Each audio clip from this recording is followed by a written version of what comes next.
afternoon, everybody. എന്റെ good afternoon was louder than your good afternoon. അപ്പൊ ഞാൻ നിങ്ങൾക്ക് ഒരു ചാൻസ് കൂടെ തരാം.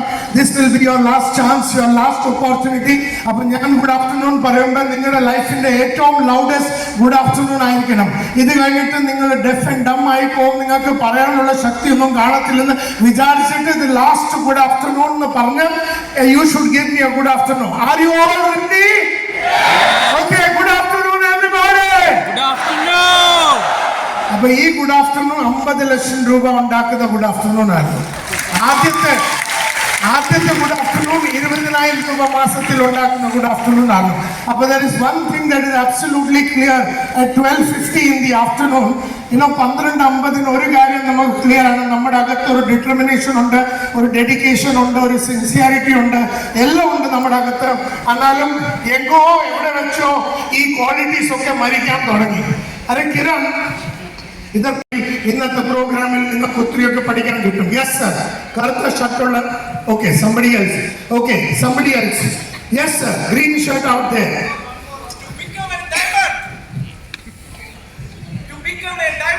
To become a diamond. Absolutely. ഇപ്പൊ എവിടെയാട്ടാണ്? ഇപ്പൊ ഏത് ലെവലിലാണ്? മെന്റലി ഒക്കെ വരണോ? ഇത് വേറെ mentally I M A diamond അല്ലേ? ഏത് ലെവലിലാണ് ഇപ്പം? ഇപ്പൊ ഈഗിളല്ലേ? അപ്പൊ therefore he is saying that I want to be a diamond. അതിനാണ് ഇവിടെ വന്നിരിക്കുന്നത്. സാറ് പറയുന്നു ഇപ്പൊ ഞാൻ ഈഗിളാണ്, മെന്റലി ഞാൻ ഡയമണ്ട് ആണ്. ഈ ഡയലോഗ് ഒന്നും നടക്കാൻ പോകുന്നില്ല. മെന്റലി ഡയമണ്ട് ആണെന്നൊന്നും പറഞ്ഞിട്ട് കാര്യമില്ല, ഡയമണ്ട് ആയി മാറണം.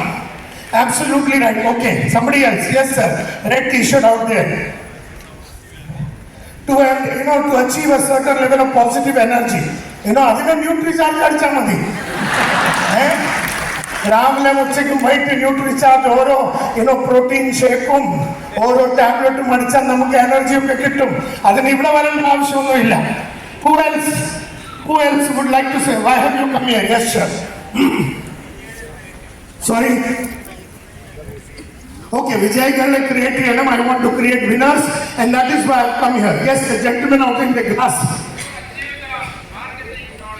Okay, to achieve marketing knowledge. Sir എത്ര സമയമായി ഈ ബിസിനസ് വന്നു കഴിഞ്ഞിട്ട്? 2 കൊല്ലം. സാറ് സെയിൽസിനെ പറ്റി ഏതെങ്കിലും ബുക്ക് വായിച്ചിട്ടുണ്ടോ? Rich dad poor dad is not a sales book. Rich dad poor dad is all about investment. ഒരാൾ റിച്ച് ഡാഡ് പുവർ ഡാഡ് വായിച്ചാൽ, റോബർട്ട് കിയോസ്കിയുടെ ബുക്ക് വായിച്ചാൽ സെയിൽസിനെ പറ്റി അറിയാൻ പറ്റത്തില്ല. സാറ് സെയിൽസിനെ പറ്റി പഠിച്ചിട്ടുണ്ടോ? സെയിൽസിന്റെ ഏതെങ്കിലും വീഡിയോ, ഏതെങ്കിലും ഓഡിയോ വായിച്ചിട്ടുണ്ടോ? വാങ്ങിച്ചിട്ടുണ്ടോ സെയിൽസിനെ പറ്റി? അപ്പൊ മാർക്കറ്റിംഗ്, സത്യം പറഞ്ഞാൽ ഇത് മാർക്കറ്റിംഗ് അല്ല, ഇത് സെയിൽസ് ആണ്. നിങ്ങൾ ചെയ്തുകൊണ്ടിരിക്കുന്ന മാർക്കറ്റിംഗ് അല്ല, this is sales. There is A difference between sales and marketing. Marketing ഇങ്ങനെ അവയർനെസ് ഉണ്ടാക്കുന്ന ജോലിയാണ്. Marketing means creating awareness. Sales പറഞ്ഞ് നമ്മൾ ഒരാളുടെ അടുത്ത് പോകുന്നു, അയാൾക്ക് ഒരു സാധനം വിൽക്കുന്നു. അത് വിൽക്കണമെങ്കിൽ നമുക്ക് സെല്ലിംഗ് സ്കിൽസ് അറിഞ്ഞിരിക്കണം. How many people have studied selling? എത്ര പേര് സെയിൽസിനെ പറ്റി പഠിച്ചിട്ടുണ്ട്? ആർക്ക് പറയാനൊപ്പം സെയിൽസ് ഒരു സയൻസ് ആണോ, അതൊരു ആർട്ടാണോ, അതോ ഒരു സ്കില്ലാണോ? സെയിൽസ് ഒരു സയൻസ് ആണോ? സയൻസ് എന്ന് പറഞ്ഞ മലയാളത്തിൽ എന്ത് പറയും? ശാസ്ത്രം. അപ്പൊ ശാസ്ത്രമാണോ? സെയിൽസ് ആണോ? അതൊരു കഴിവാണോ, ആർട്ടാണോ, അതൊരു സ്കില്ലാണോ, അതൊരു കഴിവ്? What is it? One at A time. ഒരാൾ കൈ നോക്കിയിട്ട് മാത്രം ഞാൻ ചോദിക്കുന്ന ആൾ മാത്രം പറഞ്ഞാൽ മതി. Yes sir, gentleman out here is selling a science or an art or A skill? It's A skill. He is saying it's A skill. What do you say? It's an art. അപ്പൊ ഒരാൾ പറയുന്നു ഇതൊരു സ്കില്ലാണ്, ഇതൊരു കഴിവാണ്. ഒരാൾ പറയുന്നു അതൊരു ആർട്ടാണ്. പിന്നെ വേറെ ഒരാൾ, yes sir, black out there, what do you think it is? Is it a science? Is it an art or a skill? It's all of them. Wonderful. Yes sir, it's a skill. അതൊരു കഴിവാണ്. അപ്പൊ ഈ കഴിവാണെങ്കിൽ സാറേ, ഇത് വേറെ ആൾക്കാരെ നമ്മൾ എങ്ങനെയാ പഠിപ്പിക്കുന്നത്? ഇപ്പൊ താൻ എൻ്റെ ഡൗൺലൈൻ ആണെങ്കിൽ, സപ്പോസ് താൻ എൻ്റെ ഡൗൺലൈൻ ആണെങ്കിൽ, ഞാൻ തന്നെ പിടിച്ച് RCMൽ കൊണ്ടുവന്നു എന്ന് വിചാരിച്ചു. അപ്പൊ തന്നെ പഠിപ്പിച്ചെടുക്കണമെങ്കിൽ തന്നെ ഞാൻ പഠിപ്പിച്ചെടുക്കണമെങ്കിൽ, ഇതൊരു സ്കില്ലാണെങ്കിൽ ഞാൻ എങ്ങനെയായിരിക്കും അതിനെ പഠിപ്പിക്കുന്നത്? അത് പഠിക്കാൻ വേണ്ടിയാണ് വന്നത്. ഇതൊരു ഡയലോഗ്. എനിക്ക് മലയാളം ഞാൻ ബോംബെയിൽ born and brought up in Bombay. എന്റെ മലയാളത്തിൽ ചിരിക്കരുത് കേട്ടോ. യെസ്, ഈ selling a science or an art or a skill? Yes sir. Art is also involved. Art can be taught. I don't know, I'm asking you. ഞാൻ സാറിനോട് ചോദിക്കുന്നു, നമ്മളെല്ലാവരും വിൽക്കാൻ വേണ്ടിയാണ് ഇറങ്ങിയിരിക്കുന്നത്. നമ്മളെല്ലാവരും സെയിൽസിന്റെ പ്രൊഫഷനിലാണ്. ആ സാർ എവിടെ ഹൈറ്റുള്ള സാറിന്റെ പേരെന്തുവാ?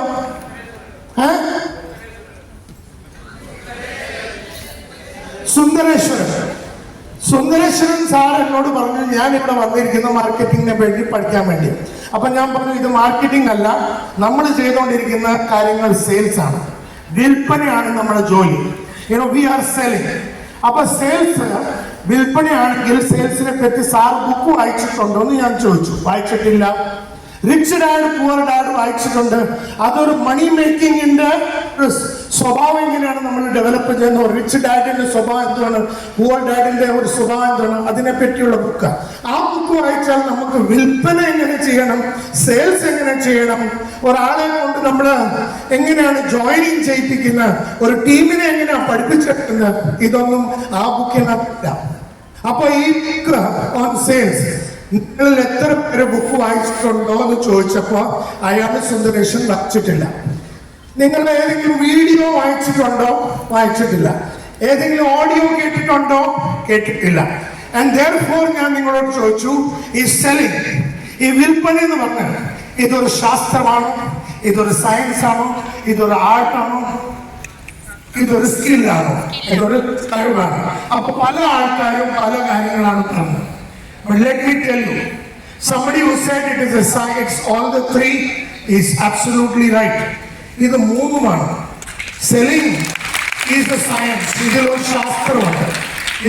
There is a ശാസ്ത്രം. കഥകളിൽ ഒരു ശാസ്ത്രമാണ്. ആദ്യം ആ ശാസ്ത്രം പഠിച്ചു പഠിക്കണം. ഒരു തബലവാനാണെങ്കിൽ തബല അടിക്കണമെങ്കിൽ അതും ഒരു ശാസ്ത്രമാണ്. ഒരു ബിൽഡിംഗ് ഉണ്ടാക്കണമെങ്കിൽ അതിലൊരു ശാസ്ത്രമുണ്ട്. ഒരു ആന്ത്രപ്രനർ ആവണമെങ്കിൽ അതിലൊരു ശാസ്ത്രമുണ്ട്. ഒരു സെയിൽസിന്റെ ആളാവണമെങ്കിൽ സയൻസ് അറിഞ്ഞിരിക്കണം. ഒരാൾക്ക് പോയി വിൽക്കണമെങ്കിൽ, ഒരാളുടെ കയ്യിൽ പോയി എന്തെങ്കിലും നമുക്ക് വിൽക്കണമെങ്കിൽ അതിലൊരു സയൻസ് ഉണ്ട്, സയന്റിഫിക് സ്റ്റെപ്സ് ഉണ്ട്, സയന്റിഫിക് സ്റ്റെപ്സ് ഉണ്ട്. ആ സയന്റിഫിക് സ്റ്റെപ്സിനെ നമ്മൾ പ്രാക്ടീസ് ചെയ്യണം. പ്രാക്ടീസ് ചെയ്യുമ്പോഴാണ് അത് ആർട്ട് ഡെവലപ്പ് ആവുന്നത്. Scientific steps are there. ആ സയന്റിഫിക് സ്റ്റെപ്സിനെ നമ്മൾ പഠിച്ചെടുക്കുന്നു. പഠിച്ചു കഴിഞ്ഞിട്ട് അത് മാർക്കറ്റിൽ പോയി അതേ രീതിയിൽ പഠിച്ച പോലെ നമ്മൾ അത് പ്രവർത്തിക്കുന്നു. പ്രവർത്തിച്ച് അതിൽ പെർഫെക്റ്റ് നമ്മൾ ആവുമ്പോൾ ആണ് നമുക്ക് സ്കിൽ ഡെവലപ്പ് ആവുന്നത്. അങ്ങനെ സെല്ലിംഗ് ഈസ് എ സയൻസ്.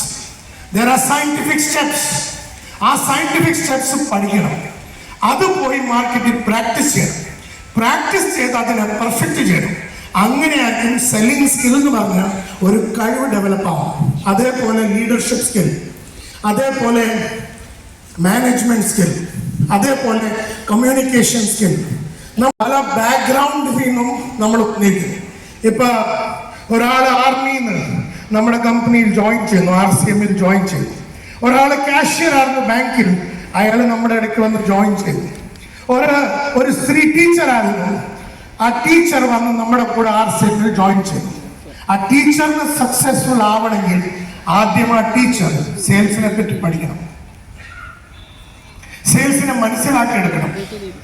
എന്നാൽ മാത്രമേ നമുക്കത് പിടിച്ചു നിൽക്കാൻ പറ്റൂ. അല്ലെങ്കിൽ നമ്മളിങ്ങനെ തേരാപ്പാരം നടക്കും. ചിലപ്പോൾ ഒക്കെ നമുക്ക് വിൽക്കാൻ പറ്റും. And that is why the first thing that you have to do is to learn the science of selling. Are you with me? Yes. എല്ലാവർക്കും ഇതുവരെ പറഞ്ഞിരിക്കുന്ന കാര്യങ്ങൾ മനസ്സിലാക്കി കൈ ഒന്ന് പൊക്കി കാണിക്കണം. Very good. And that is the most important thing. My dear friends, ഞാൻ എൻ്റെ കരിയർ തുടങ്ങുന്നത് തന്നെ 1983-ലാണ്. രാവിലെ എണീച്ച് ന്യൂസ് പേപ്പർ ഇടാൻ പോകും. ന്യൂസ് പേപ്പർ ഇട്ട് കഴിഞ്ഞിട്ട് രാവിലെ കോളേജിൽ പോകും. കോളേജിൽ നിന്ന് ഉച്ചയ്ക്ക് ഒരു അക്കൗണ്ടന്റ് ജോലി ചെയ്യും. രാത്രി ഞാൻ ട്യൂഷൻ എടുക്കും. അങ്ങനെ ജീവിതം ഇങ്ങനെ 1983, 84, 85 ഇങ്ങനെ പൊയ്ക്കൊണ്ടിരിക്കുകയാണ്. അച്ഛൻ്റെ കയ്യിൽ കാശില്ല. കാശില്ലെന്ന് പറഞ്ഞാൽ 18 മാസമായിട്ട് നമ്മൾ റെന്റ് കൊടുത്തിട്ടില്ല. അപ്പൊ മഹാരാഷ്ട്ര ഹൗസ് ബോർഡിൽ നിന്ന് ജപ്തിയുടെ നോട്ടീസ് വന്നിട്ടുണ്ട്, വീട് ഒഴിഞ്ഞു കൊടുക്കണമെന്ന്. That is 1983. നമ്മുടെ ഡോക്ടർ കമ്പൗണ്ടറിനെ അയക്കുന്നു. എന്തിന്? നമ്മൾ കാശ് കൊടുത്തിട്ടില്ല ഡോക്ടറിന്. നമ്മുടെ പ്രൊവിഷൻ സ്റ്റോറിന്റെ ആള് വീട്ടിൽ വന്ന് നിൽക്കുന്നു. നായർ സാബ് പൈസ തോന്നും. അങ്ങനെ വലിയ സിസ്റ്ററുടെ കല്യാണം നടക്കുന്നില്ല, കയ്യെ കാശില്ല. യങ്ങർ സിസ്റ്ററുടെ കല്യാണം നടക്കുന്നില്ല, കയ്യെ കാശില്ല. അങ്ങനത്തെ ഒരു സാഹചര്യത്തിൽ ഒരു വാശി പിടിക്കണം. ഒരു വലിയ ആളാവാൻ ഒരു വാശി വേണം. ആ വാശി ഇല്ലെങ്കിൽ നമ്മുടെ ലൈഫിൽ ഒന്നും നടക്കത്തില്ല. ഇങ്ങനെ പോയിക്കൊണ്ടിരിക്കുന്ന സമയത്താണ് സ്വാമിനാഥൻ അയ്യർ എന്ന് പറഞ്ഞ് എൻ്റെ കൂടെ പഠിക്കുന്നു എൻ്റെ സ്കൂളിൻ്റെ ഫ്രണ്ട് എന്നെ ഒരു ദിവസം കാണുന്നു. കണ്ടിട്ട് എന്നോട് ചോദിച്ചു, താൻ എന്ത് ചെയ്യുന്നു? അപ്പൊ ഞാൻ അവനോട് പറഞ്ഞു, രാവിലെ ന്യൂസ് പേപ്പർ ഇടും, പിന്നെ കോളേജിൽ പോകും, അത് കഴിഞ്ഞിട്ട് അക്കൗണ്ടന്റ് ജോലി ചെയ്യും, അങ്ങനെ രാത്രി ട്യൂഷനൊക്കെ എടുത്തു. അപ്പൊ അവൻ പറഞ്ഞു, ഈ ന്യൂസ് പേപ്പറുടെ ജോലി നമ്മുടെ കോളനിക്കകത്ത് കുൽക്കർണി എന്ന് പറഞ്ഞ ആള് 30 കൊല്ലം കൊണ്ട് ചെയ്തിട്ട്, ഈ 30 കൊല്ലത്തിൽ അയാൾ സ്കൂട്ടർ മാത്രമാണ് മേടിച്ചിരുന്നത്. പിന്നെ താൻ ഈ അക്കൗണ്ടന്റ് ജോലി ചെയ്തു. ഇന്ന് തനിക്ക് 400 രൂപ salary. Next year it will become 400, 500, then it will become 600. അങ്ങനെ ഒരു 20 കൊല്ലം കഴിയുമ്പോൾ 10-30,000 രൂപയുടെ സാലറി ആക്കി എനിക്കൊരു അക്കൗണ്ടന്റ്. എങ്ങനത്തെ ജീവിതം! ഒരു ട്യൂഷൻ എടുത്താൽ 100 രൂപ എന്ന് കിട്ടും, 2 ട്യൂഷൻ എടുത്താൽ 200 മാറ്റി മറിക്കും. സന്തോഷ് നായർ, തു ബഡാ ആദ്മി കഭി നീ ബനേഗാ. നീ ഒരു വലിയ ആളായിട്ട് മാറത്തേയില്ല. നിന്റെ അച്ഛനൊരു ചെറിയ രീതിയിലാണ് ജീവിച്ചോ, എല്ലാവരുടെ കയ്യിൽ നിന്നും കാശും കടം മേടിച്ചത്. അതുപോലെ തന്നെയായിരിക്കും തന്റെ ജീവിതം. അങ്ങനെ സ്വാമിനാഥൻ അയ്യർ പറയുമ്പോൾ എന്ത് ചെയ്യണം എന്ന് അവനോട് തന്നെ ഞാൻ ചോദിക്കുന്നു, എന്ത് ചെയ്യണം? അപ്പൊ അവൻ ഹിന്ദിയിൽ ഒരു ഡയലോഗ് അടിച്ചു, जिंदगी बनानी है और अपनी चाहतों के हिसाब से जिंदगी को जीनी है. अगर जिंदगी बनानी है, नाम बनानी है, पैसा कमाना है, इज्जत कमाना है और अपनी चाहतों के हिसाब से जिंदगी को जीना है, तो सेल्स में आ जाओ.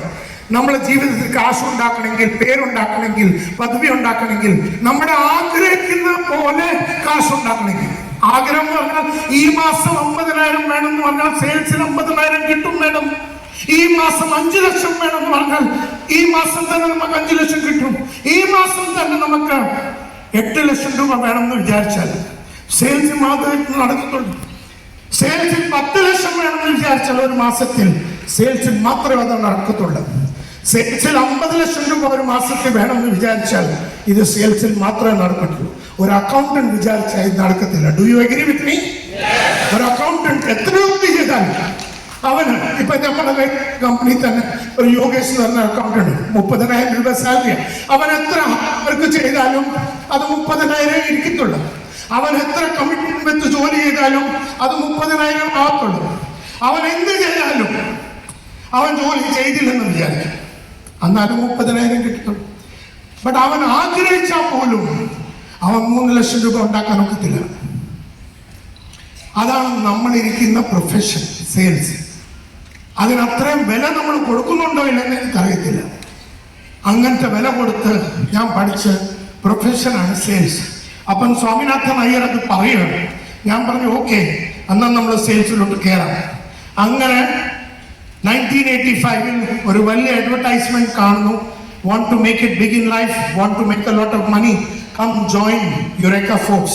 കേട്ടിട്ടുണ്ടോ Eureka Forbes? Vacuum cleaner, vacuum cleaner നമ്മുടെ ഈ ക്ലീനിങ് മെഷീൻ വിൽക്കുന്ന കമ്പനിയാണ്.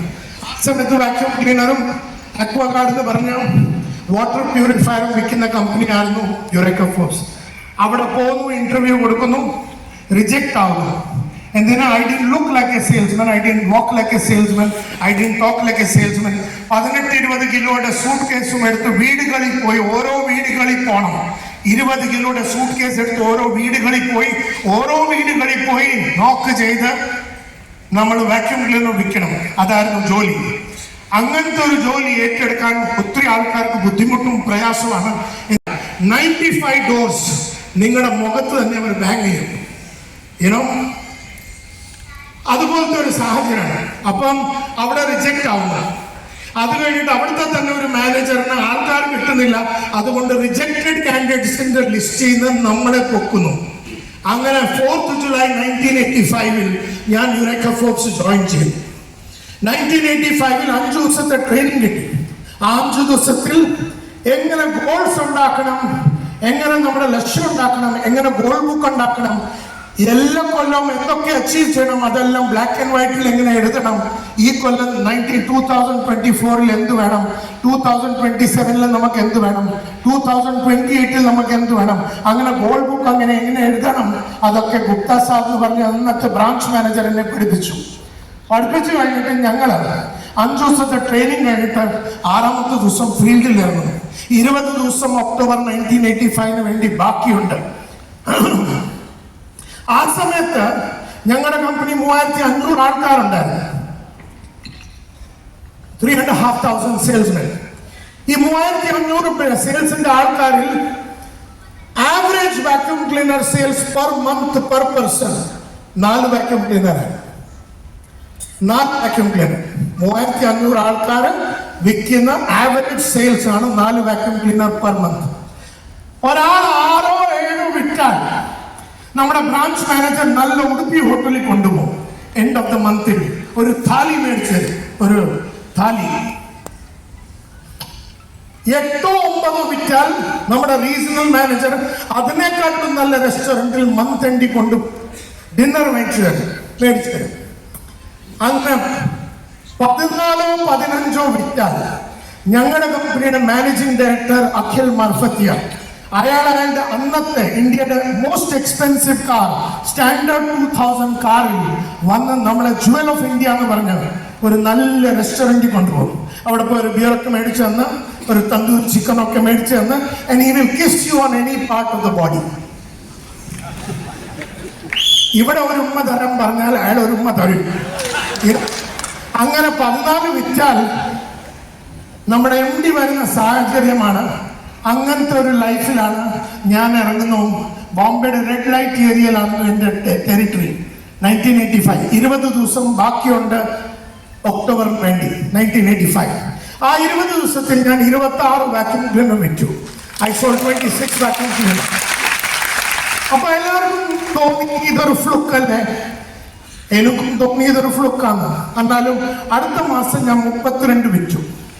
അത് കഴിഞ്ഞ് 37, 38, 39, 41, 43. But I never sold less than my previous month in the history of my life as a salesman. അപ്പോൾ അവരുണ്ടാക്കി എന്നെ ഒരു ഗ്രൂപ്പ് ലീഡർ ആക്കി. 4 ചെറുക്കന്മാർ തന്നെ എന്നെ ഒരു ഗ്രൂപ്പ് ലീഡർ ആക്കി. മാഡം അവിടെ ഇന്ത്യയിലെ നമ്പർ 1 സെയിൽസ്മാൻ ആയിരുന്നു, number 1 salesman in the world ആക്കി, നമ്പർ 1 ഗ്രൂപ്പ് ലീഡർ ആയിട്ട് മാറി. അപ്പൊ എന്നെ 12 ആൾക്കാർ തന്നെ എന്നെ ഒരു സൂപ്പർവൈസർ ആക്കി. അപ്പൊ ഞാൻ ഇന്ത്യയുടെ നമ്പർ 1 സൂപ്പർവൈസറായി. അങ്ങനെ ഇരിക്കുമ്പോൾ അവരെന്നെ ബ്രാഞ്ച് മാനേജർ ആക്കി. ആദ്യത്തെ പ്രാവശ്യം ഇന്ത്യയിൽ 200 സെയിൽ 1986 ചെയ്യുന്ന ബ്രാഞ്ചായിരുന്നു എൻ്റെ ബ്രാഞ്ച്. ആദ്യത്തെ പ്രാവശ്യം 300 സെയിൽസ് ഞങ്ങളായിരുന്നു ചെയ്തത്. ആദ്യത്തെ പ്രാവശ്യം 400 സെയിൽസ് നമ്മുടെ ബ്രാഞ്ചായിരുന്നു ചെയ്തത്. ആദ്യത്തെ പ്രാവശ്യം 500 സെയിൽസ്, ഒരു മാസത്തിൽ 500 സെയിൽസ് വാക്യൂം ക്ലീനർ 1986 അതെൻ്റെ ബ്രാഞ്ചായിരുന്നു ചെയ്തത്. നമ്മുടെ ചെറുക്കന്മാരും പെണ്ണുങ്ങളുമായിരുന്നു ചെയ്തത്. My dear friends, Eureka Forbes വിട്ടിട്ട് 30 കൊല്ലമായി. ഇതുവരെ ആ റെക്കോർഡ്സ് ആരും ബ്രേക്ക് ചെയ്തിട്ടില്ല. അങ്ങനെ അവിടെ ഡെപ്യൂട്ടി ഡിവിഷണൽ സെയിൽസ് മാനേജർ ആവുന്നു, ഡിവിഷണൽ സെയിൽസ് മാനേജർ ആവുന്നു, ഏരിയ സെയിൽസ് മാനേജർ ആവുന്നു, റീജിയണൽ സെയിൽസ് മാനേജർ ആവുന്നു. അത് കഴിഞ്ഞിട്ട് ഒരു ഫയർ എക്സ്റ്റിംഗ്വിഷർ കമ്പനി DGM ആവുന്നു, ജനറൽ മാനേജർ ആവുന്നു. അങ്ങനെ ഇരിക്കുമ്പോൾ ഒരു ട്രെയിനിങ് കമ്പനിയിൽ വൈസ് പ്രസിഡന്റ് ആവുന്നു, ഡയറക്ടർ ആവുന്നു. അവിടെ അങ്ങനെ 15 കൊല്ലം ജോലി ചെയ്തു. ആ 15 കൊല്ലം ജോലി ചെയ്ത് കഴിഞ്ഞിട്ട് 23 കൊല്ലം മുമ്പിൽ ഈ സ്മാർട്ട് എന്ന് പറഞ്ഞ സ്ഥാപനം ഞാൻ തുടങ്ങുന്നു. മൈ ഡിയർ ഫ്രണ്ട്സ്, ഇന്ന് ഈ സ്മാർട്ട് എന്ന് പറഞ്ഞ സ്ഥാപനം വേൾഡിലെ ഏറ്റവും ബെസ്റ്റ് കമ്പനീസിനെ ഞങ്ങൾ ട്രെയിൻ ചെയ്തു. മെർസിഡീസ് ബെൻസ്, ഫോർഡ്, ഹുണ്ടായി, കൊക്കോകോല, നിങ്ങൾ വിചാരിക്കുന്ന ഏത് കമ്പനിയും ഞങ്ങൾ ട്രെയിൻ ചെയ്തിട്ടുണ്ട്. പിന്നെ സ്മോൾ ആൻഡ് മീഡിയം ആന്ത്രപ്രനേഴ്സിനെ ട്രെയിൻ ചെയ്തിട്ടുണ്ട്. മൾട്ടി ലെവൽ മാർക്കറ്റിംഗ് പീപ്പിൾ ആവാം, സെയിൽസ് ആവാം, ലൈഫ് ഇൻഷുറൻസ് ആവാം, എല്ലാവരും ട്രെയിൻ ചെയ്തു. ഗവൺമെന്റ് എൻ്റെ ആദ്യത്തെ സാലറി ആയിരുന്നു 500 രൂപ. പിന്നെ 10% HR, അപ്പൊ 550 രൂപ. എന്നാലും എൻ്റെ ആദ്യത്തെ ബോസിന്റെ ബോസ് അനിൽകുമാർ അനിൽ അമ്പോ എന്ന് പറഞ്ഞ ആള്, അയാൾ പറഞ്ഞു എല്ലാ ടൈം നമ്മുടെ സാലറിയെക്കാളും കൂടുതലാണ് നമ്മുടെ incentive. 10 times of your salary നിങ്ങൾ ഇൻസെന്റീവ് ഉണ്ടാക്കണം. അങ്ങനെ മനസ്സിനകത്ത് ഞാൻ എല്ലാ ടൈം കൊണ്ടു നടന്ന സ്വപ്നമാണ് 10 to 15 times to 25 times incentive ഉണ്ടാക്കും. അപ്പൊ 500 രൂപ സാലറി 3500 രൂപ 4000 രൂപ 5000 രൂപ ഞാൻ ഇൻസെന്റീവ് ഉണ്ടാക്കുമായിരുന്നു 1985 അന്ന്. അപ്പൊ അന്നത്തെ ആഗ്രഹം ഒരു മാസത്തിൽ 5000 രൂപ ഉണ്ടാക്കണം. 5000 രൂപ ഉണ്ടാക്കുമ്പോൾ പിന്നെ ഒരു ലക്ഷ്യം വെച്ചു, ഇനിയും 50000 രൂപ ഒരു മാസത്തിൽ ഉണ്ടാക്കും. 50000 രൂപ ഉണ്ടാക്കുമ്പോൾ ലക്ഷ്യം വെച്ചു 1 ലക്ഷം രൂപ ഉണ്ടാക്കണം മാസത്തിൽ. പിന്നെ 1 ലക്ഷം രൂപ 5 ലക്ഷം രൂപ മാസത്തിൽ ഉണ്ടാക്കി. 5 ലക്ഷം രൂപ ലൈഫിൽ മാസത്തിൽ ഉണ്ടാക്കിയിരിക്കുന്ന സമയത്താണ് ഞാൻ ഇനി വിചാരിച്ചു ഈ മാസത്തിന്റെ ഇടപാട് വേണ്ട. I don't want to make 5 lakhs in a month. Now I want to make 5 lakhs in a day. ഒരു ദിവസത്തിൽ 5 ലക്ഷം രൂപ ഉണ്ടാക്കും. അങ്ങനെ 300 രൂപ ഒരു ദിവസത്തിൽ മേടിക്കുന്നു. അത് കഴിഞ്ഞിട്ട് 3000 രൂപ ഒരു ദിവസത്തിൽ ഉണ്ടാക്കുന്നു. 30,000 രൂപ ഉണ്ടാക്കുന്നു. 3 ലക്ഷം രൂപ ഉണ്ടാക്കുന്നു. അങ്ങനെ 5 ലക്ഷം രൂപ എല്ലാ ദിവസവും ഉണ്ടാക്കുന്നു. അങ്ങനെ ഇരിക്കുമ്പോഴാണ് വിചാരിച്ചത് ഇനി ഈ ദിവസത്തെ പരിപാടി വേണ്ട. Now I want to make money by the hour. So I said I want to make 10,000 rupees an hour, 20,000 rupees an hour, 30,000 rupees an hour, 50,000 rupees an hour. അങ്ങനെ ഇന്ന് 10 ലക്ഷം രൂപ എല്ലാ ദിവസവും ഉണ്ടാകും. എനിക്ക് ഓർമ്മയുണ്ട് എൻ്റെ ആദ്യത്തെ പേന നമ്മൾ ഈ ബോംബെ ട്രെയിനൊക്കെ ട്രാവൽ ചെയ്യുമ്പോൾ ഷാർപ്പിന്റെ പെണ്ണാണ്, 2 രൂപയുടെ പെണ്ണാണ്. അപ്പൊ ഞാൻ വിചാരിച്ചു ഇനി ഈ പെൻ വെക്കരുത്, ഇനി നമ്മൾ വെക്കാൻ പോകുന്ന പെന്നായിരിക്കും വിൽസൺ പെൻ, 40 രൂപ. അത് കഴിഞ്ഞിട്ട് ഞാൻ പറഞ്ഞു ഇനി ഈ വിൽസണിനെ കൊണ്ട് നടക്കത്തില്ല, അപ്പൊ ഷെഫർ പെൻ വെക്കണം, 400 രൂപയുടെ ഷെഫർ പെൻ. പിന്നെ ഞാൻ വിചാരിച്ചു ഇനിയും തൊട്ട് ഈ ഷെഫർ പെൻ വെക്കത്തില്ല, ഇനിയുള്ള അടുത്ത ലക്ഷമായിരിക്കും നമ്മൾ cross pen, silver cross pen, അത് 1000 രൂപ. അത് കഴിഞ്ഞ് 2000 രൂപയുടെ. ഇപ്പൊ ഈ കാണുന്ന പെൻ 10 ലക്ഷം രൂപയുടെ. അങ്ങനെ നമ്മുടെ ആദ്യത്തെ വാച്ച് അച്ഛൻ ഗിഫ്റ്റ് മേടിച്ച് തന്ന 25ാമത്തെ ഹാൻഡ് ആയിരിക്കും, സെക്കൻഡ് ഹാൻഡ് ഒന്നും അല്ലായിരുന്നു അത്. ഹെൻറി സാൻഡോസ് ആൻഡ് ഫിലിപ്സ് പറഞ്ഞ ഒരു വാച്ചാണ്. അപ്പൊ ആദ്യം മേടിച്ച വാച്ച് സിറ്റിസൺ കോസ്റ്റ് 500 രൂപയുടെ. അത് കഴിഞ്ഞിട്ട് ഈ വാച്ച് കൂടുതൽ സമയം ഇട്ടോണ്ട് നടക്കത്തില്ലെന്ന് മനസ്സിൽ വിചാരിക്കുന്നു. ഒരു ഡേറ്റ് വെക്കുന്നു, ആ ഡേറ്റിൽ പോയി ടൈറ്റൻ ക്ലാസിക് വാച്ച് മേടിക്കുന്നു 1250. അത് കഴിഞ്ഞിട്ട് 25,000 രൂപയുടെ വാച്ച്, അത് കഴിഞ്ഞിട്ട് 10 ലക്ഷം രൂപയുടെ വാച്ച് വരെ നമ്മൾ എത്തുന്നു. അങ്ങനെ ബോംബെയിലെ നമ്മൾ ട്രെയിനിലാണ് ട്രാവൽ ചെയ്തുകൊണ്ടിരുന്നത് സാറേ. അപ്പൊ ഇനി വേണ്ട, ഇനി നമ്മൾ ബൈക്കിൽ പോവാം. അങ്ങനെ സെക്കൻഡ് ഹാൻഡ് കവാസാക്കി ബജാജ് എന്ന് പറഞ്ഞ സ്കൂട്ടർ ഉണ്ട്, മോട്ടോർ സൈക്കിൾ ഉണ്ട്, അത് മേടിക്കുന്നു. അതിലിരുന്ന് കുറച്ചു ദിവസം കഴിയുമ്പോൾ ഞാൻ വിചാരിച്ചു ഇനിയും അത് രാജ്ദൂത് 175 ടെലിസ്കോപ്പിക് സസ്പെൻഷൻ, ആ ബൈക്ക് നമുക്ക് മേടിക്കാം. അങ്ങനെ ആ ബൈക്ക് മേടിക്കുന്ന ദിവസം തന്നെ സെക്കൻഡ് ഹാൻഡ് പ്രീമിയർ പത്മിനി ഏത് ദിവസം മേടിക്കണം അതിൻ്റെ ഒരു ഡേറ്റ് ഇടുന്നു, സമയം ഇടുന്നു. ആ പ്രീമിയർ പത്മിനിയുടെ പൂജ നടത്തി തിരിച്ചു വരുമ്പോഴാണ് നമ്മളൊരു ഡേറ്റ് ഇടുന്നു, ഒരു സമയം വെക്കുന്നു. അടുത്ത car will be Maruti 800 non air condition. അങ്ങനെ അതുകൊണ്ട് മാരുതി എസ്റ്റീം 6,35,000 ക്യാഷ് ഡൗൺ കൊടുത്ത് ഈ ദിവസം മേടിക്കണം. ആ വണ്ടിയും മേടിച്ച് പൂജയും ചെയ്ത് തിരിച്ചു വരുമ്പോഴാണ് നമ്മൾ വിചാരിക്കുന്ന ഹുണ്ടായി സ്വന്തം 15 ലക്ഷം രൂപയുടെ ഇനി വണ്ടി മേടിക്കണം. 15 ലക്ഷം രൂപയുടെ വണ്ടി മേടിച്ചു കഴിയുമ്പോൾ ആ ദിവസം പൂജ ചെയ്ത് തിരിച്ചു വരുമ്പോഴാണ് നമ്മൾ ലക്ഷ്യം വെക്കുന്ന അടുത്ത വണ്ടി മെർസഡീസ് ബെൻസ് ആയിരിക്കണം, E280 ആയിരിക്കണം. 58 ലക്ഷം രൂപയുടെ മെർസഡീസ് ബെൻസ് മേടിക്കുന്നു. ആ ദിവസം തന്നെ ഡേറ്റ് ഇടുന്നു, അടുത്ത മെർസഡീസ് ബെൻസ് എസ് ക്ലാസ് ആയിരിക്കണം, 1 കോടി രൂപയുടെ മെർസഡീസ് ആയിരിക്കണം. അങ്ങനെ ആ ഡേറ്റിൽ ആ മെർസഡീസ് മേടിക്കുന്നു. അങ്ങനെ ഇരിക്കുമ്പോൾ 2 കോടി രൂപയുടെ മെർസഡീസ് മേടിക്കണം. അത് കഴിഞ്ഞിട്ട് 3 കോടി രൂപയുടെ മെർസഡീസ് മേബാക്ക് മേടിക്കണം. അടുത്ത വണ്ടി റോൾസ് റോയ്സ് ആയിരിക്കും 8 കോടി രൂപയുടെ. അങ്ങനെ എല്ലാം ഡേറ്റ് ഉണ്ട് വേണം. What have you learned from my life? എന്റെ ജീവിതത്തിൽ നിന്നും ഞാൻ അവിടെ സുന്ദരേശൻ സാഹിബിനോട് ഒരു ക്വസ്റ്റ്യൻ ചോദിക്കുകയും അത് കഴിഞ്ഞിട്ട് ഞാൻ എൻ്റെ ജീവിതം പറയുകയും. അപ്പം ആദ്യം ഞാൻ ഓരോ വീടുകളിൽ പോകുമ്പോൾ 50 വീടുകളിൽ പോകുമ്പോൾ ഒരു വാക്യൂം ക്ലീനർ വിൽക്കും.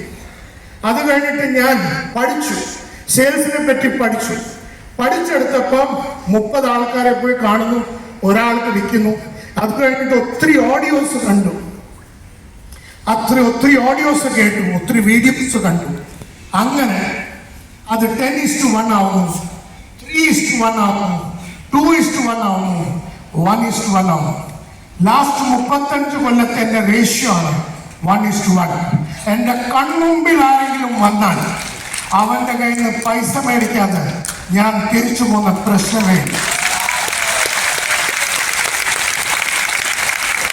അവൻ വേണമെങ്കിൽ അവൻ്റെ ചട്ടി പടം വെക്കും, എന്നാലും ഞാൻ കാശെടുത്തിട്ടേ പോത്തുള്ളൂ. അങ്ങനത്തെ ഒരു എക്സ്പീരിയൻസും അങ്ങനത്തെ ഒരു സ്കിൽ ഡെവലപ്പ്. 400 ബുക്സ് സെയിൽസിനെ പറ്റി മൂർത്തി സാറെ വായിച്ചിട്ടുണ്ട്. 400 ബുക്സ് ഓൺ സെയിൽസ്. 1250 വീഡിയോസ് എൻ്റെ വീട്ടിൽ ഇന്നുണ്ട്.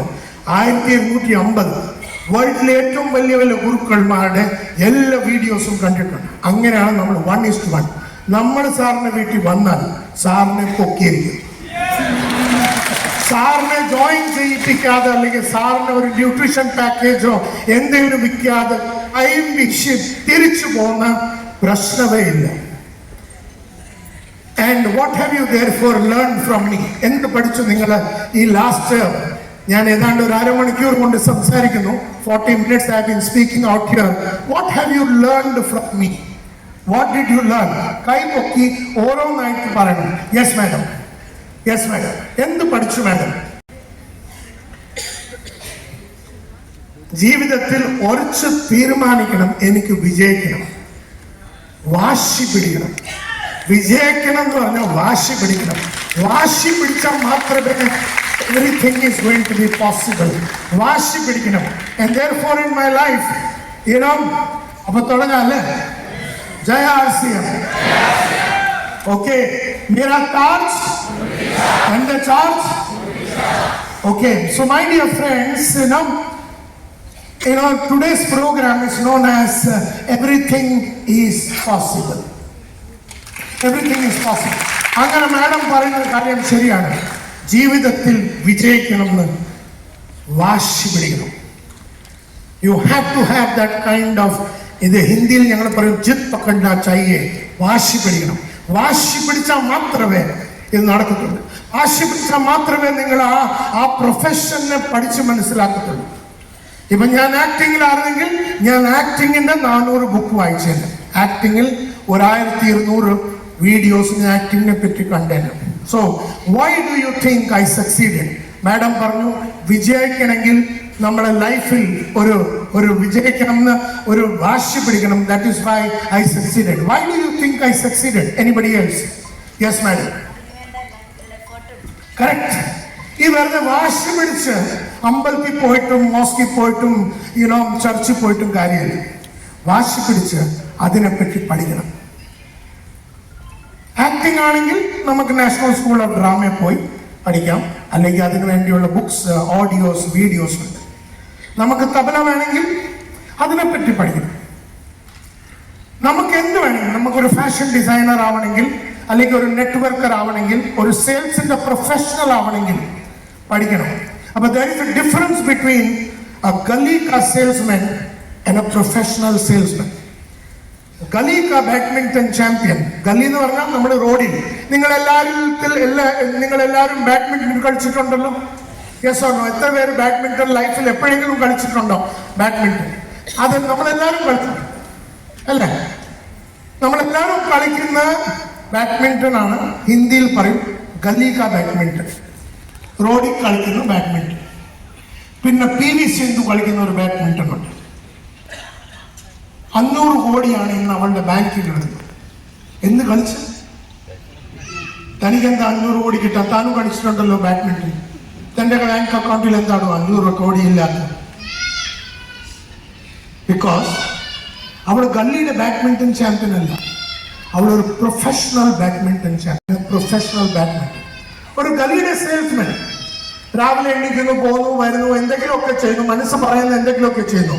ഒരു പ്രൊഫഷണൽ സെയിൽസിന്റെ ആള്, ഒരു പ്രൊഫഷണൽ നെറ്റ്വർക്ക്, അതിനെപ്പറ്റി പഠിക്കും. നെറ്റ്വർക്കിങ്ങിനെ പറ്റി പഠിക്കും. അതിനു വേണ്ടിയുള്ള ഓഡിയോസും വീഡിയോസും എല്ലാം നോക്കും, കാണും. കിരൺ,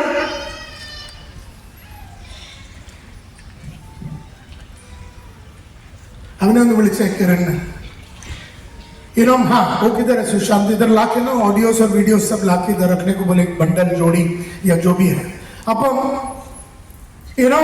തബല ഞങ്ങളുടെ ബോംബെയിൽ പല ബാറുണ്ട്, ജനത ബാർ ആൻഡ് റെസ്റ്റോറൻറ്റ്.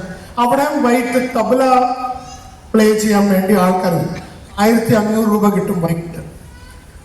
ഒരു ഈവനിങ് ഒരു ബാറിൽ തബല വായിച്ചാൽ 1200 രൂപ 1500 രൂപ കിട്ടും. അങ്ങനെ ബോംബെ പല ഓർക്കസ്ട്ര ബാർസ് ഉണ്ട്. പിന്നെ സാക്കിർ ഹുസൈൻ എന്ന് പറഞ്ഞ ഒരാളുണ്ട്. അയാൾ ഈ ഹാളിൽ വന്ന് തബല വായിക്കണമെങ്കിൽ 1 കോടി രൂപയാണ് മേടിക്കുന്നത് വൈകിട്ടത്ത് 2 മണിക്കൂർ വേണ്ടി. അയാൾ രാവിലെ 3 മണി തൊട്ട് 8 മണി വരെ പ്രാക്ടീസ് ചെയ്യും. 5 മണിക്കൂർ തബല പ്രാക്ടീസ് ചെയ്യും. 50 കൊല്ലം കൊണ്ട് 5 മണിക്കൂർ എല്ലാ ദിവസവും പ്രാക്ടീസ് ചെയ്യും. അയാൾ ആ തബല വന്ന് കൈവച്ചാൽ ആൾക്കാർ ടീഷർട്ട് കീറും. എന്നാലും ആ കൈവയ്ക്കുന്ന ഒരു സ്റ്റൈലുണ്ട്. ആ സയൻസിനെ അയാൾ പഠിച്ചിട്ടുണ്ട്. അതിൻ്റെ ആർട്ടിനെ അയാൾ പെർഫോം ചെയ്തിട്ടുണ്ട്. ആ സ്കില്ലിനെ മാസ്റ്റർ ചെയ്തിട്ടുണ്ട്. അതുപോലെ തന്നെ Viswanathan Anand is A professional chess player. അയാളുടെ ബാങ്ക് അക്കൗണ്ടിലും 1000 കോടി രൂപ കാണും. ചെസ് താനും ഞാനും കളിച്ചിട്ടുണ്ട്. നമ്മൾ 1000 രൂപ ഉണ്ടാക്കി 1000 കോടി രൂപ ഉണ്ടാക്കിയിട്ടില്ല.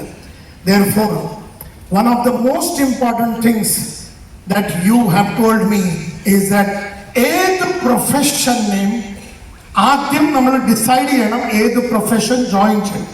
ആക്ടിങ് ചെയ്യണോ, അതോ തബലയാണോ, അത് കുച്ചിപ്പുടിയാണോ, അത് ഭരതനാട്യമാണോ, അത് ചെസ്സാണോ, അത് ക്രിക്കറ്റാണോ? ഞാൻ പഠിപ്പിച്ചിരിക്കുന്ന ജയ്ദീപ് കാശിക്കർ എന്ന് പറഞ്ഞ ചെറുക്കനാണ് വിരാട് കോഹ്ലിയുടെ ഫൈനാൻഷ്യൽ അഡ്വൈസർ. എൻ്റെ സ്റ്റുഡൻ്റാണ് ഈ ജയ്ദീപ് കാശിക്കർ. 4000 കോടി രൂപയാണ് അസറ്റ് അണ്ടർ മാനേജ്മെന്റ്. അവൻ പറയുന്നു 3000 കോടി രൂപയാണ് വിരാട് കോഹ്ലിയുടെ ബാങ്ക് അക്കൗണ്ടിൽ.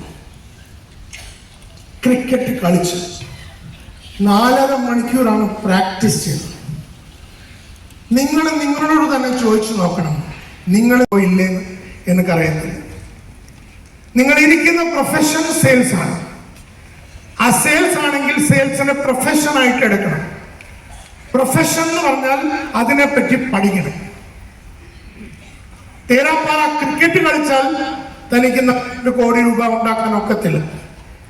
ബാഡ്മിന്റൺ ചാമ്പ്യൻ PV സിന്ധു 8.5 മണിക്കൂറാണ് ഏറ്റവും പ്രാക്ടീസ് ചെയ്യണം. 8.5 hours ആണ് പ്രാക്ടീസ് ചെയ്യുന്നത്. അവിടെ കുഞ്ഞുനാൾ തൊട്ട് ബാഡ്മിന്റൺ കളിക്കുന്നതാണ്. 8.5 മണിക്കൂർ എങ്ങനെ ബാറ്റ് പിടിക്കണം, എങ്ങനെ അടിക്കണം, എങ്ങനെ ഓപ്പോസിഷൻ വരെ പോകണം. അതുപോലെ തന്നെ നമ്മുടെ പ്രൊഫഷനെ പറ്റി പഠിക്കണം. അതിനാണ് സുന്ദരേശൻ സാറിനോട് ഞാൻ ചോദിച്ചത്, ഈ selling a science or an art or a skill? So let me conclude, my friend. Selling is a science. അതിൽ പല സയന്റിഫിക് സ്റ്റെപ്സ് ഉണ്ട്. സയന്റിഫിക് സ്റ്റെപ്സ് നമ്മൾ പഠിക്കണം. സെല്ലിങ്ങിന് സയന്റിഫിക് സ്റ്റെപ്സ് ഉണ്ട്. Kiran,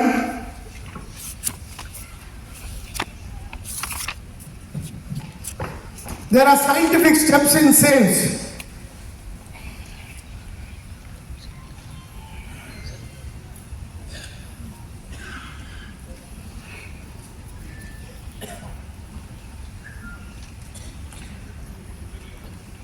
ആ സയന്റിഫിക് സ്റ്റെപ്സിന്റെ പേരാണ് ദ സ്പാങ്കോ പ്രോസസ് എന്ന് പറയും.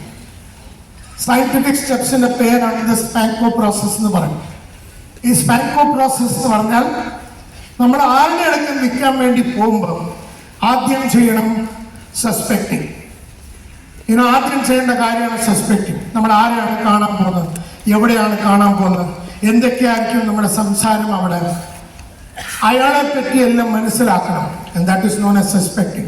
Scientific step number 2 is known as prospecting. നമ്മൾ കാണാൻ പോകുന്ന ആളെ പറ്റി എല്ലാം പഠിക്കണം. അയാളുടെ സ്വഭാവങ്ങൾ, രീതി, അയാളുടെ ഹെൽത്തിനെ പറ്റി, അയാളുടെ ഭാര്യയെ പറ്റി, പിള്ളേരെ പറ്റി, അയാളുടെ ബാക്ക്ഗ്രൗണ്ടിനെ പറ്റി, അയാളുടെ കാശ്, അയാളുടെ കാർ, അയാളുടെ ലൈഫ്, അയാളുടെ ജീവിതം ശൈലി, അയാൾക്ക് ഇഷ്ടമുള്ള ഫുഡ്, അത് ഇത് എല്ലാം പഠിച്ചെടുക്കണം. ഇപ്പൊ നിങ്ങൾ എന്നെ നെറ്റ്വർക്കുകൾ ഉണ്ടാക്കാൻ വേണ്ടി വരുവാണെങ്കിൽ എന്നെ പറ്റി പഠിക്കണം. That is known as suspecting and prospecting. പിന്നെ ആ സസ്പെക്ടിങ് ആൻഡ് പ്രോസ്പെക്ടിങ് എങ്ങനെ ചെയ്യണം, അത് ഫുള്ളായിട്ട് പഠിക്കണം. അത് കഴിഞ്ഞിട്ടായിരിക്കണം നിങ്ങൾ ആ കസ്റ്റമറിനെ ഫോൺ ചെയ്യേണ്ടത്. നിങ്ങളുടെ കസ്റ്റമറിനെ ഫോൺ ചെയ്യുമ്പോൾ നിങ്ങൾ അയാളെ അപ്രോച്ച് ചെയ്യും. അപ്രോച്ച് ചെയ്യുന്നതിന് മുമ്പിൽ സസ്പെക്ടിങ് ആൻഡ് പ്രോസ്പെക്ടിങ് ചെയ്തിരിക്കണം. നിങ്ങൾക്ക് വിജയിക്കാൻ ബുദ്ധിമുട്ട് കാണും. അങ്ങനെ അവിടെ ഇരിക്കുമ്പോഴാണ് നിങ്ങൾ അയാളെ അപ്രോച്ച് ചെയ്യേണ്ടത്. അപ്രോച്ച് എങ്ങനെ ചെയ്യണം? അതിൻ്റെ അകത്ത് 5 സ്റ്റെപ്സ് ഉണ്ട്. ആ സ്റ്റെപ്സ് പഠിക്കണം. ഒരാളുടെ വീട്ടിൽ പോയാൽ, അയാളുടെ വീട്ടിൽ അല്ലെങ്കിൽ ഓഫീസിൽ അല്ലെങ്കിൽ അയാളെ എവിടെ വെച്ചും നമ്മൾ കോഫി ഡേയിൽ എവിടെ വെച്ച് കണ്ടാലും ആദ്യം സസ്പെക്ടിങ് ആൻഡ് പ്രോസ്പെക്ടിങ് ചെയ്ത് കഴിഞ്ഞിട്ട് നമ്മൾ അപ്രോച്ച് ചെയ്യണം. അപ്രോച്ച് ചെയ്ത് കഴിഞ്ഞിട്ടാണ് നമ്മൾ നെഗോസിയേഷൻ ചെയ്യേണ്ടത്. നെഗോസിയേഷൻ ചെയ്ത് കഴിഞ്ഞിട്ടാണ് നമ്മൾ ക്ലോസിങ് ചെയ്യുന്നത്. ക്ലോസിങ് ചെയ്ത് കഴിഞ്ഞിട്ടാണ് നമുക്ക് ഓർഡർ കിട്ടുന്നത്. മൈ ഡിയർ ഫ്രണ്ട്സ്, ഇത് പഠിച്ചെടുക്കണമെങ്കിൽ ഒരു ജീവിതം വേണം. ഒരു ഫുൾ ലൈഫ് തന്നെ നിങ്ങൾ ഡെഡിക്കേറ്റ് ചെയ്യണം. പിന്നെ ഒരാളെ അപ്രോച്ച് ചെയ്യുമ്പോൾ, ആളുടെ വീട്ടിനകത്ത് പോകുമ്പോൾ നമ്മൾ ആദ്യം ചെയ്യേണ്ടത് കാര്യമാണ്, ആദ്യം നമ്മൾ ഇന്ന് ഈ ഹാളിൽ ആരെയും കണ്ടു, അല്ലെങ്കിൽ ഒരു കല്യാണത്തിന് പോന്നു, കല്യാണത്തിന് പോയി, അല്ലെങ്കിൽ നമ്മളൊരു പിക്ചർ നോക്കാൻ പോന്നു, അല്ലെങ്കിൽ ഒരു ഫിലിം നോക്കാൻ പോന്നു, അവിടെ ഒരാളെ കാണുന്നു. ആളെ കാണുമ്പോൾ തന്നെ 30 സെക്കൻഡിനകത്ത് എങ്ങനെ ഒരു ബിസിനസ് ഓപ്പർച്യൂണിറ്റി ഉണ്ടാക്കിയെടുക്കണം അത് പഠിക്കണം. നമ്മളൊരു കല്യാണത്തിന് പോകുന്നു, നമ്മുടെ സൈഡിൽ ഒരാളെ ഉണ്ണുന്നു, അയാളെ അകത്ത് എങ്ങനെ ചെയ്യണം 30 സെക്കൻഡിനകത്ത് അത് പഠിക്കണം. അതിനാണ് പറയുന്നത് എലിവേറ്റർ പിച്ച്. അത് കഴിഞ്ഞിട്ട് സസ്പെക്ടിങ് ചെയ്യണം, അത് കഴിഞ്ഞിട്ട് പ്രോസ്പെക്ടിങ് ചെയ്യണം, അത് കഴിഞ്ഞിട്ടാണ് ടെലിഫോണിൽ സംസാരിക്കേണ്ടത്. ടെലിഫോണിൽ സംസാരിക്കുമ്പോൾ ആൾക്കാർ എന്തൊക്കെ പറയും അത് നമുക്ക് ആദ്യം തന്നെ മനസ്സിലാക്കണം. ഇപ്പം എനിക്ക് ഇൻട്രസ്റ്റ് ഇല്ല, ഞാൻ ആലോചിച്ചിട്ട് പറയാം, നിങ്ങളുടെ ബ്രോഷർ വല്ലതും ഉണ്ടെങ്കിൽ പറഞ്ഞ് ഇപ്പം എൻ്റെ കൊച്ചിൻ്റെ കല്യാണമാണ്. അങ്ങനെ പല റീസൺസ് ആൾക്കാർ തരും. അതിനെ എങ്ങനെ ഹാൻഡിൽ ചെയ്യണം? അവിടെ ഒരു ടെക്നിക്ക് ഉണ്ട്, 8x73 എന്ന് പറഞ്ഞ ഒരു ടെക്നിക്ക്. ആ 8x73 ടെക്നിക്ക് പഠിക്കണം, പ്രവർത്തിക്കണം. അത് കഴിഞ്ഞിട്ടാണ് നമ്മൾ അയാളെ അപ്രോച്ച് ചെയ്യുന്നത്. അപ്രോച്ച് ചെയ്താണ് ഓപ്പണിങ് ചെയ്യണം. ഓ ഫോർ ഓപ്പണിങ്. അയാളുടെ വീട്ടിൽ പോയി കഴിഞ്ഞിട്ട് നമ്മൾ ഓപ്പണിങ് ചെയ്യണം. ഓപ്പണിങ് ചെയ്ത് കഴിഞ്ഞിട്ട് നമ്മൾ പ്രോബിങ് ചെയ്യണം. പ്രോബിങ് ചെയ്ത് കഴിഞ്ഞിട്ട് നമ്മൾ സപ്പോർട്ടിങ് ചെയ്യണം. സപ്പോർട്ടിങ് ചെയ്ത് കഴിഞ്ഞിട്ട് അയാളെ മോട്ടിവേറ്റ് ചെയ്യണം. അങ്ങനെ അത് കഴിഞ്ഞിട്ടാണ് നമ്മൾ ക്ലോസ് ചെയ്യേണ്ടത്. ഇതെല്ലാം പഠിക്കണം, പഠിച്ച് മനസ്സിലാക്കണം.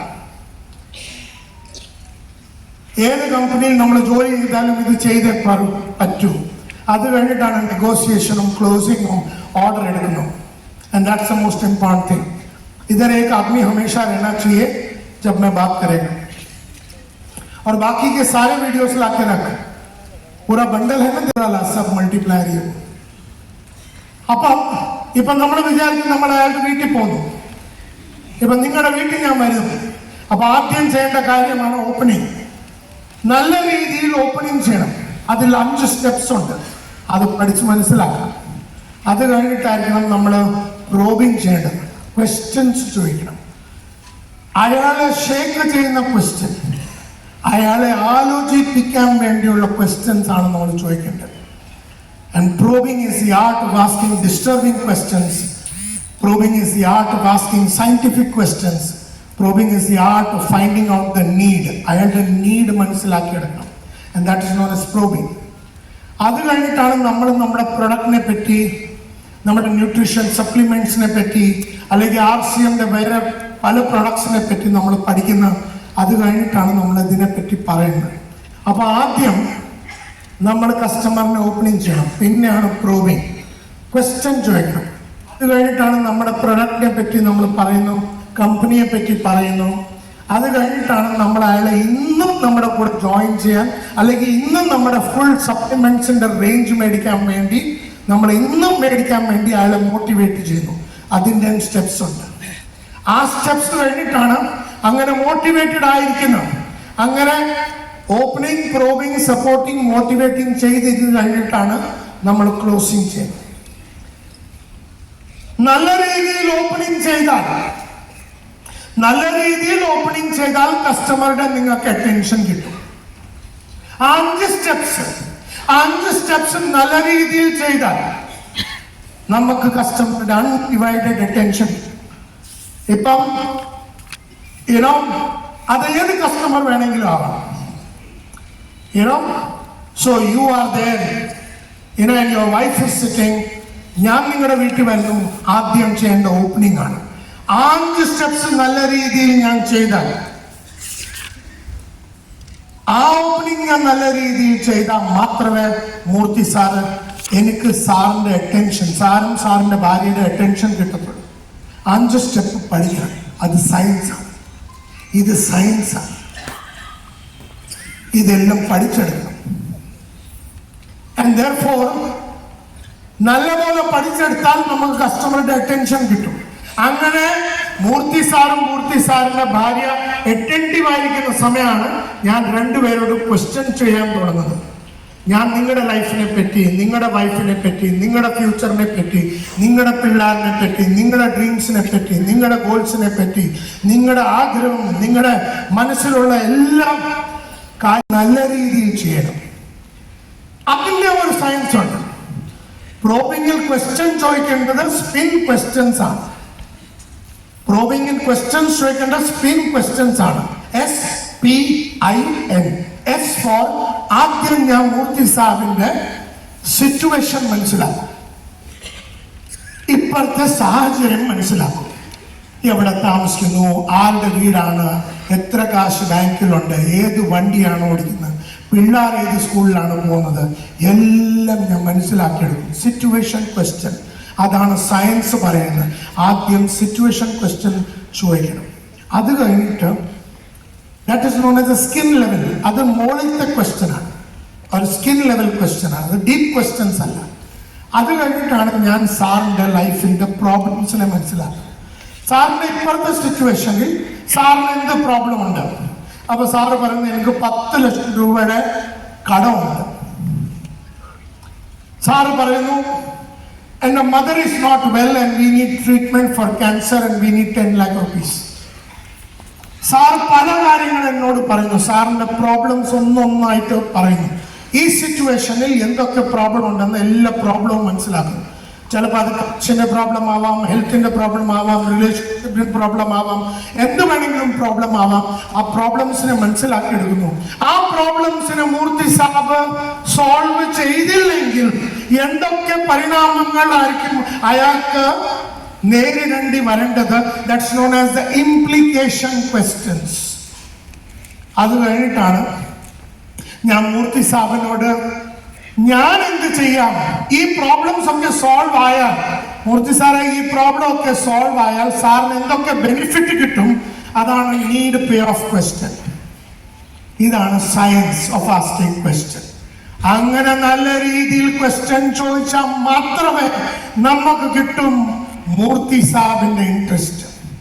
അപ്പം നമുക്ക് കിട്ടും മൂർത്തി സാബിന്റെ ഇൻട്രസ്റ്റ്. ആദ്യം എന്ത് കിട്ടി നിങ്ങൾക്ക്? കസ്റ്റമറുടെ ലൗഡ്ലി. നിങ്ങൾക്ക് ആദ്യം മൂർത്തി സാബിന്റെ എന്ത് കിട്ടി? ലൗഡ്ലി.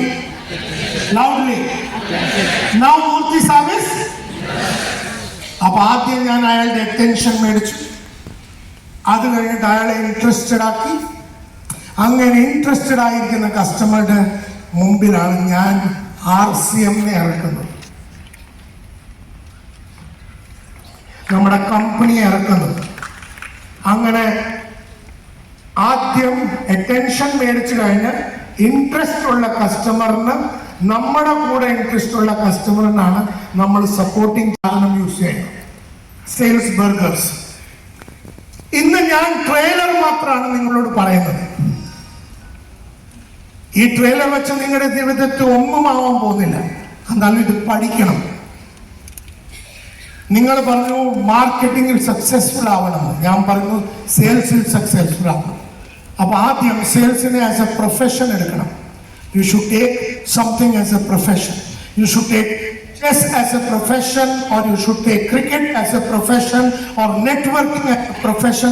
ആദ്യം അതിനെ ഒരു പ്രൊഫഷൻ ആയിട്ട് എടുത്ത് ആ പ്രൊഫഷനെ പറ്റി പഠിക്കണം. വേണം പഠിക്കണം, അതിനെപ്പറ്റി പഠിക്കണം. പഠിച്ചു കഴിഞ്ഞിട്ട്, അപ്പൊ ക്രിക്കറ്റിന്റെ സയൻസ് പഠിച്ചു കഴിഞ്ഞിട്ട് അത് എല്ലാ ദിവസവും 4 മണിക്കൂർ പ്രാക്ടീസ് ചെയ്യണം. തബലയുടെ എൻ്റെ തബല സാർ വരുമ്പോൾ എന്നോട് തബലേനെ പറ്റി എല്ലാം പറയാണ്. ये सियाई है, लब है, चाट है, गजरा है, ये गट्टा है, ये वाड़ी है. അങ്ങനെ തബലയുടെ ഓരോ പാർട്സും പഠിപ്പിച്ചു തന്ന് എവിടെ ഏത് ഫിംഗർ വെച്ച് എന്ത് ചെയ്യണമെന്ന് സയൻസ് പഠിപ്പിച്ചു തന്നു. അത് കഴിഞ്ഞിട്ട് അയാളുടെ മുമ്പിൽ വെച്ച് തന്നെ എന്നോട് അടിക്കാൻ പറഞ്ഞു. അപ്പോൾ ആർട്ട് സ്റ്റാർട്ടായി. അങ്ങനെ അടിച്ചടിച്ച് നമ്മളത് സ്കില്ലായിട്ട് ഡെവലപ്പ് ചെയ്യുന്നു. അപ്പം നമുക്ക് തബലയുടെ സയൻസും അറിയാം, ആർട്ടും അറിയാം. ആർട്ടിനെ പ്രാക്ടീസ് ചെയ്തു, നമ്മൾ സ്കില്ലും ഡെവലപ്പ് ചെയ്തു. സ്കിൽഡ് ഇൻസാൻ, സ്കിൽഡ് ആൾക്കാർക്ക് മാത്രമേ കാശ് കിട്ടുള്ളൂ. സ്കിൽഡ് ആൾക്കാർക്ക് മാത്രമേ കാശ് കിട്ടൂ. അത് നെറ്റ്വർക്കർ ആയാലും ഏത് കുന്തോ ആയാലും സ്കിൽഡ് ആൾക്കാർക്ക് മാത്രമേ കാശ് കിട്ടുള്ളൂ. ആ സ്കിൽഡ് ആൾക്കാരുടെ ബാങ്കിൽ കോടിക്കണക്കിന് കാശ് വേണം. Skilled people. നിങ്ങളോട് തന്നെ ചോദിക്കണം, are you skilled in selling? കഴിവുണ്ടോ വിൽക്കാനുള്ളത്?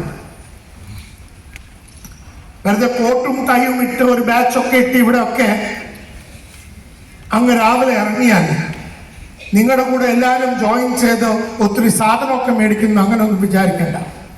ഓരോ ആൾക്കാരെ